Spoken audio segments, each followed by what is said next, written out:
Okay, here is the drawing, a new drawing, emulating the 3D line drawings you gave me to the best of my ability. Some of it's kind of hard to figure out because I don't have every angle, but I'm going to walk you through the kitchen real quick. This would be a pull-out wall spice. This would be a pull-out base spice. It's 3 inches wide. Both of them are 3 inches wide.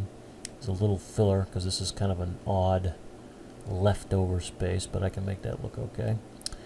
Underneath the wall cabinets is a molding to hide under cabinet lighting.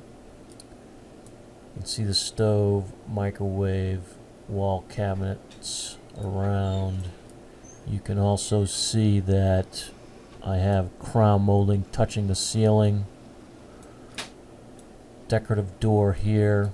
If you want the door split, because in your drawing it shows the door split right around here, then I can do that. This is a Super Lazy Susan in the corner. This is a pull-out as well with adjustable shelves. It's a 9-inch pull-out. Sink relatively centered on the window.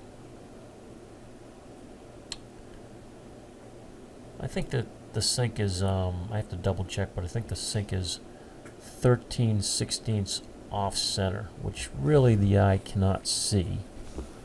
I wanted to use the bulk of my filler over here because I don't want these drawers to hit the molding when you open them up.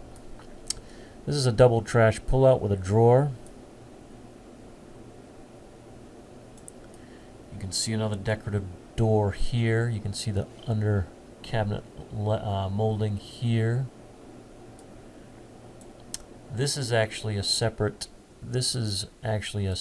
cabinet from this, so I'm going to stack them on top of each other. Same here, separate cabinet from this, so I'm going to stack them on top of each other. If you wanted to do a full custom cabinet, then I can combine these two cabinets, so I don't have to stack them on top of each other. But one of the limitations of a semi-custom line is to stack them on top of each other, and there's evidence of that with your line drawing, so I kept it so I could use a semi-custom line. See, bank of drawers. This is a 24 wide drawer base. This is a 27 wide drawer base.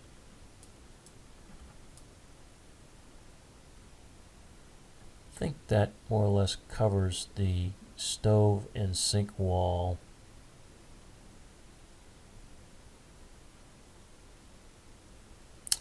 Now the idea, if you wanted to vent the microwave, we would go up on top of the cabinets, and I might need to sneak down into this cabinet and outside the house if you wanted to vent the microwave outside. Now over by the refrigerator, your drawing shows a double door, which indicates that this is 24 inches wide. So if you feel that there's not enough space here, which I have at about 33 inches from this corner to the corner of this door, 33, then I'd have to shrink this cabinet, but the double doors would go away. The first cabinet they do double doors on is a 24 wide cabinet. We have two big drawers here, a flush toe kick to receive base molding. I think you're doing base molding around the room. I haven't included the base molding if you wanted that to match the cabinetry, but I could. Again, this cabinet is 12 inches high, like this cabinet over here, and it's not connected to this cabinet, but I would connect it at the job site. So this is a separate cabinet from this. And because I'm using standard sizes, I have to put a 4.5 inch filler right here.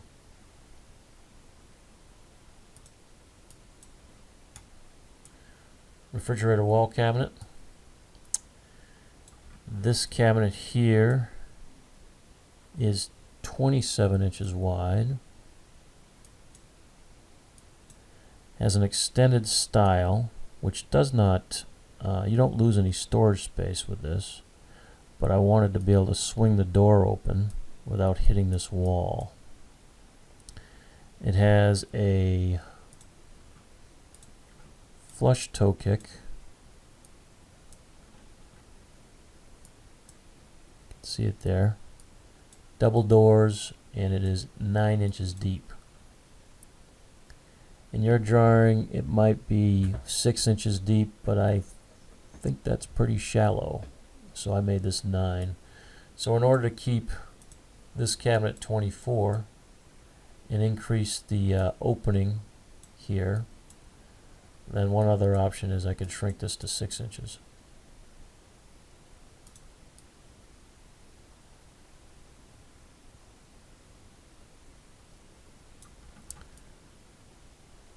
I think that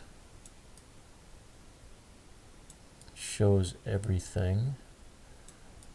Again, I can make, if I go with a full custom line, I can combine these two cabinets.